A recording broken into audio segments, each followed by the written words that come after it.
Before we move on to the career-specific questions of purpose and flow, I'd like to go through the questions of why I asked those why questions, so that you can self-correct and truly reflect on what's most important to you, what do you want your days to feel like, and how do you want to contribute and make a positive impact. Let's now revisit those worksheet questions and go section by section. On the first two questions, concerning your fork in the road, your answer to 1A hopefully helps you as an anchor in the storm. After, because, and or despite all that has happened to you, you have made choices. You have the power to make new choices to influence and in many ways determine your future. As per your answer to 1B, you've also affirmed how much you've brought to this fork in the road at which you now stand.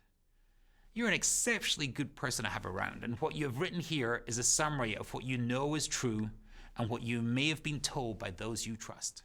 It's your boost in times of trial and uncertainty, and it's the basis of your pitch as you tell people what skills and attributes you're excited to bring.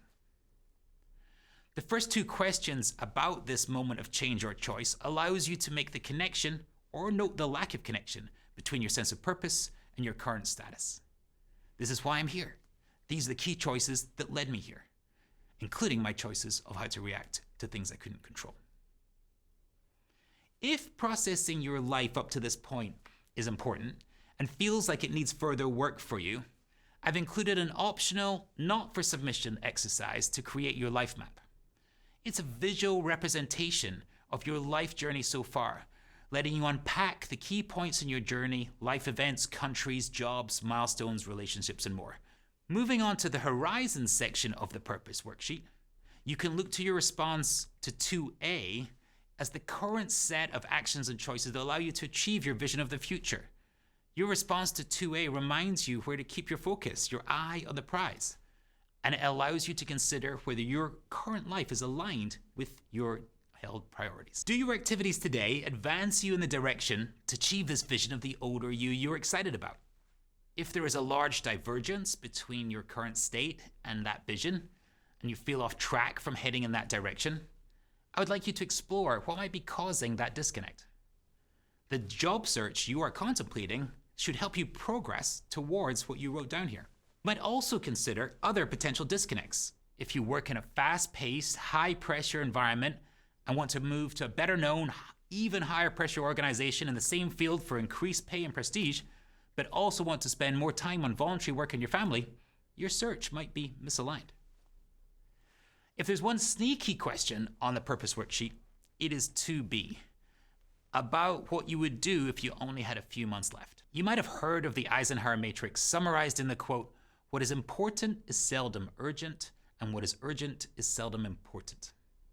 This question helps you concentrate on the high important, non-urgent quadrant and ignore the urgent important fires of the day.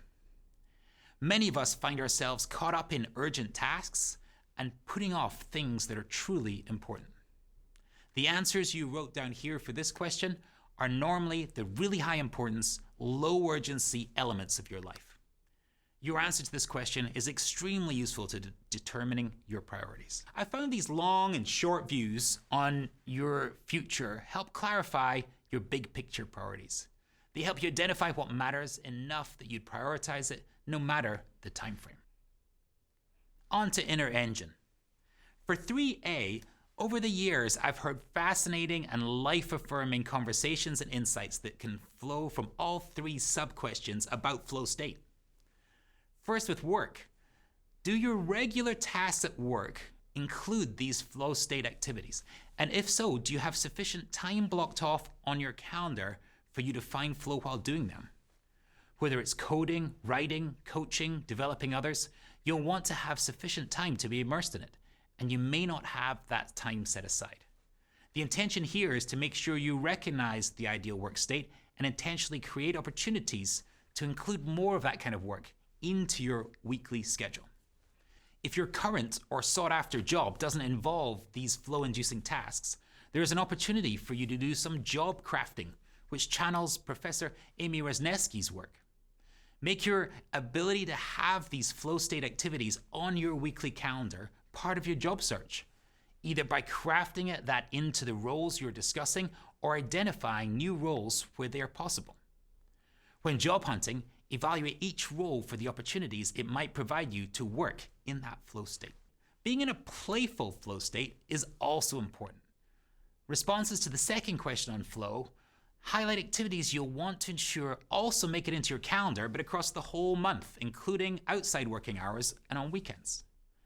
Ask yourself whether you have those leisure activities across the whole week, and will the jobs you're looking for have ways for you to weave enough of these into your calendar. These are the activities that bring you to life, so you'll be a better person and feel better at home and work if you're giving them enough time across the month. On youth, you may be surprised why I asked this one. Childhood flow states are especially helpful tools, I think, when embarking on a new challenge, because they can become powerful analogies that are personal to you. If you loved being in nature, building imaginary worlds or communities in Roblox, exploring new worlds in books, jumping into the pool or the ocean, whatever it is, that activity could become a metaphor of how you approach a change like job searching and navigating a challenge. You could, for example, see starting a new company as that flow activity of building an imaginary world or jumping into something exciting. This power of analogy is applied differently for everyone, so pick your unique source of flow and strength to frame your challenges, not somebody else's. Finally, 3B, the big question posed to us by Mary Oliver on our wild and precious life, and the mission statements you've generated help you reflect on whether or not your purpose and actions are aligning over time. Do your responses match what you're currently doing or the direction you're currently headed in? It gives you the opportunity to identify if you need to course correct and where you might set your sights for the hunt.